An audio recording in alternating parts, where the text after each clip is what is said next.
안녕하세요. 마인드 성형외과 이강우입니다.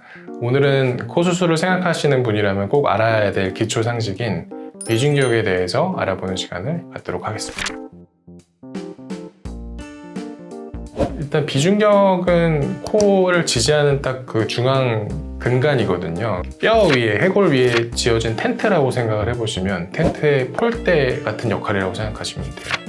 폴대가 큰 사람들, 비중격이 큰 사람들은 코 자체가 되게 큰 겁니다. 서양 사람들 보면 코가 굉장히 높고 뚜렷하잖아요. 그분들은 들어가서 보면 비중격이 굉장히 크고 두꺼워요. 그렇기 때문에 코가 쭉 뻗어서 앞으로 나와 있는 거고, 어떤 분들은 코가 길고 처져 있죠. 그분들은 비중격이 아래로 되게 길거나 비중격 자체 힘이 되게 약한 경우가 많아요. 코를 딱 지지해줘야 되는데 그걸 지지를 못하니까 흐물흐물하게 이제 코가 떨어지는 거죠.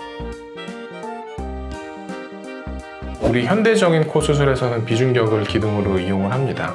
비중격이 기존이 이렇게 있다면 그거를 떼서 연장을 해서 그 기둥을 새로 길게 만드는 거죠. 그게 비중격 연장술이라고 하는데 수술의 기본적인 핵심이 되는 거예요.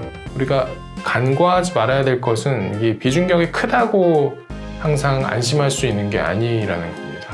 결국에는 이 코의 구조를 보면 이 날개연골이랑 이 안쪽에 긴 비중격이 있는 거거든요. 근데 이게 크더라도 힘이 약하면 그냥 꺾이고 쓰러져요. 이걸 튼튼하게 만들어줘야 코가 튼튼하고 위로 좀 뻗을 수 있는 코를 만들 수 있는 겁니다.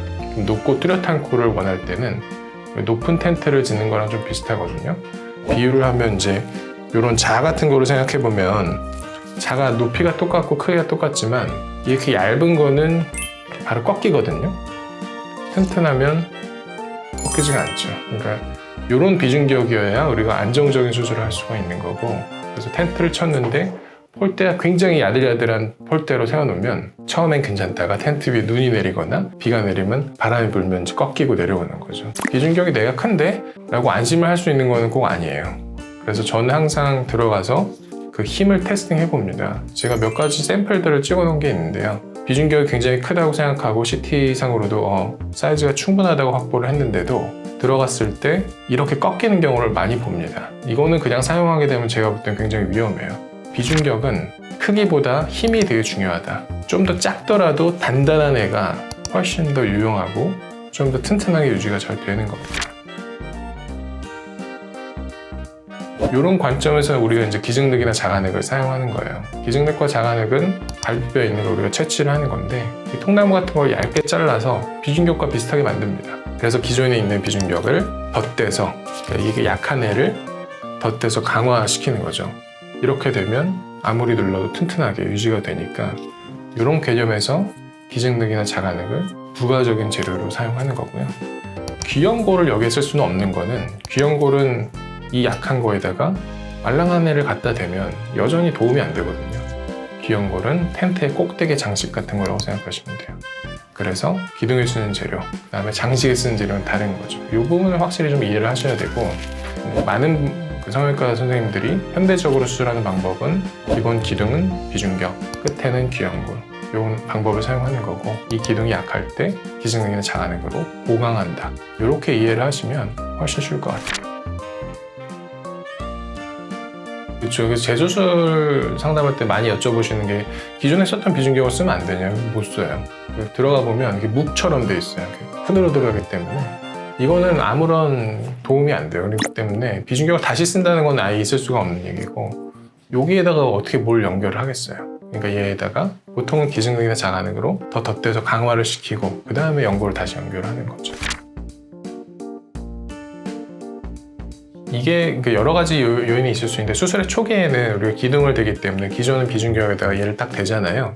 그럼 한쪽이 좀 두꺼워질 수 있어요. 근데 보통 3에서 6개월 정도 지나면서 좀 날씬해지면서 좀 줄어듭니다.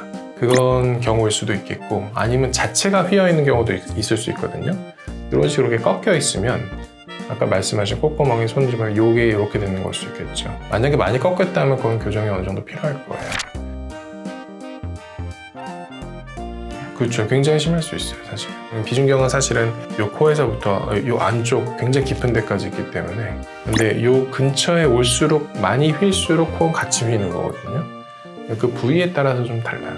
성형지시 캐치, 마인드 캐치. 그래서 오늘 비중격에 대해서 이야기를 나눴는데요.